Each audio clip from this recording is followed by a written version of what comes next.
केंद्र और राज्य स्तर के 6,000 से ज्यादा कंप्लायंसेस को कम करने का हमारा इरादा है। इस संबंध में आपकी राय, आपके सुझाव बहुत महत्वपूर्ण है।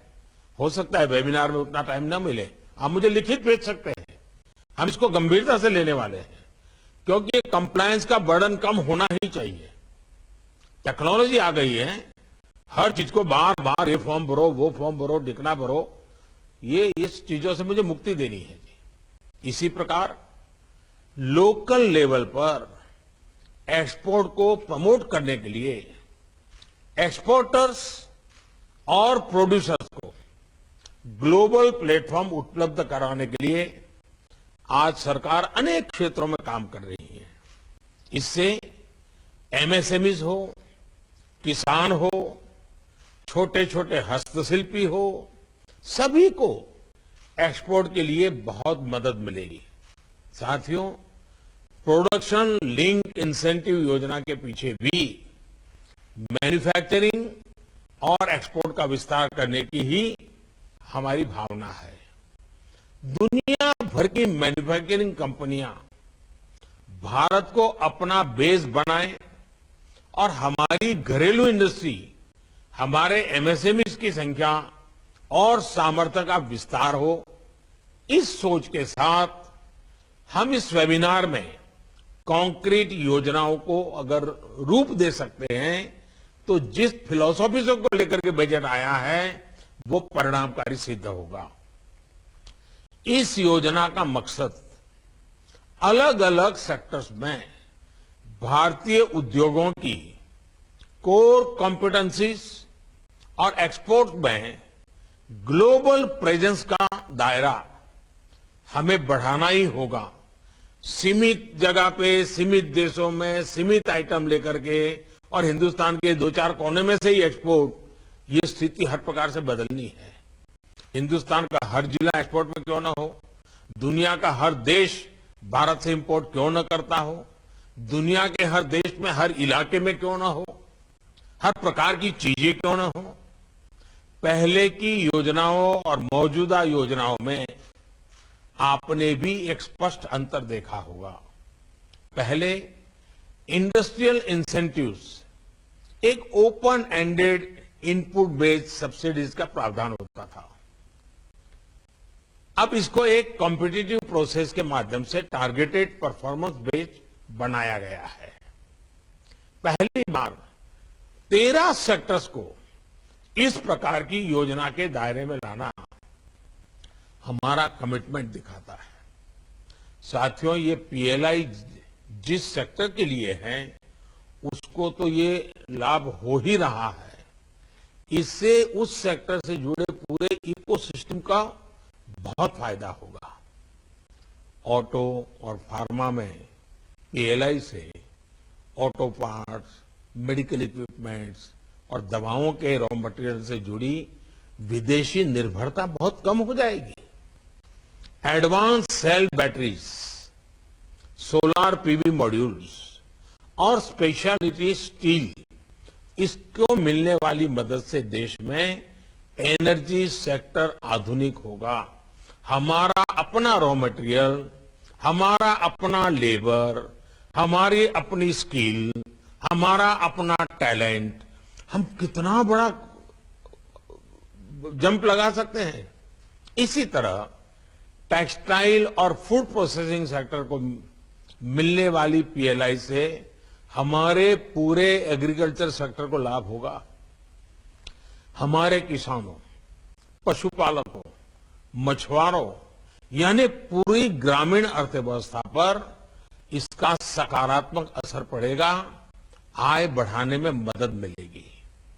अभी आपने कल ही देखा है कि भारत के प्रस्ताव के बाद संयुक्त राष्ट्र ने, यूनाइटेड नेशंस ने वर्ष 2023 को यानी 2 साल के बाद 2023 को इंटरनेशनल ईयर ऑफ मिलेट्स घोषित किया है। भारत के इस प्रस्ताव के समर्थन में 70 से ज्यादा देश आए थे। और फिर यूएन जनरल असेंबली में ये प्रस्ताव सर्वसम्मति से स्वीकार किया गया। ये देश का गौरव बढ़ाने वाली बात है। ये हमारे किसानों के लिए भी बड़ा अवसर है और उसमें भी खास करके छोटे किसान, जहां सिंचाई की सुविधाएं भी कम है और जहां पर मोटा अनाज पैदा होता है। इस मोटे अनाज का महात्म्य दुनिया तक पहुंचाने का काम यूएन के माध्यम से हमने जो प्रस्तावित किया वो 2023 के लिए स्वीकृत हुआ है। भारत के छोटे किसानों को, जहां सिंचाई उपलब्ध नहीं है, ऐसे दुर्गम इलाके की खेती को, हमारे गरीब किसान को ये मोटे अनाज की ताकत कितनी है, न्यूट्रिशन वैल्यू कितनी है, उसमें वैरायटीज कितनी हो सकती है, दुनिया में ये अफोर्डेबल कैसे हो सकती है, ये कितना बड़ा अवसर हमारे सामने है। जैसे हमने योग को दुनिया में प्रचारित, प्रसारित और प्रतिष्ठित किया, वैसे ही हम सब मिलकर के, खास करके एग्रो प्रोसेसिंग वाले लोग मिलकर के मिलेट्स यानी मोटे अनाज के लिए भी सारी दुनिया में पहुंच सकते हैं। वर्ष 2023 में अभी हमारे पास समय है, हम पूरी तैयारी के साथ विश्व भर में अभियान शुरू कर सकते हैं। जिस तरह से कोरोना से बचाने के लिए मेड इन इंडिया वैक्सीन है, वैसे ही लोगों को बीमार होने से बचाने के लिए भारत में पैदा हुए मिलेट्स भी, मोटा अनाज भी, उसकी न्यूट्रिशन वैल्यू भी उतनी ही उपयोगी होगी। मिलेट्स या मोटे अनाज की पौष्टिक क्षमता पर अब हम सभी उससे परिचित हैं। एक समय में रसोई में मिलेट्स बहुत प्रमुखता से होते थे, अब ये ट्रेंड वापस लौट रहा है। भारत की पहल के बाद यूएन द्वारा 2023 को इंटरनेशनल ईयर ऑफ मिलेट्स की घोषणा देश और विदेश में मिलेट्स की डिमांड तेजी से बढ़ाएगी। इससे हमारे किसानों और विशेषकर देश के छोटे किसानों को बहुत फायदा होगा। इसलिए मेरा एग्रीकल्चर और फूड प्रोसेसिंग सेक्टर से आग्रह है कि इस अवसर का पूरा लाभ उठाए।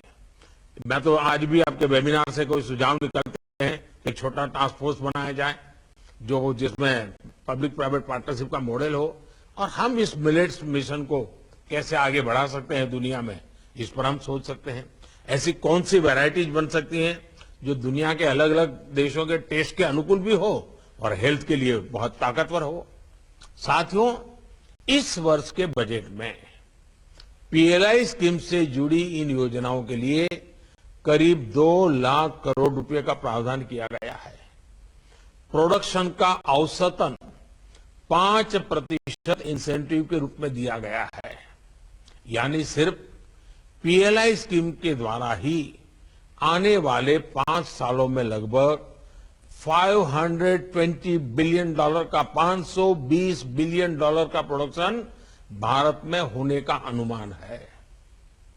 अनुमान ये भी है कि जिन सेक्टर्स के लिए पीएलआई योजना बनाई गई है, उन सेक्टर में अभी जितनी वर्कफोर्स।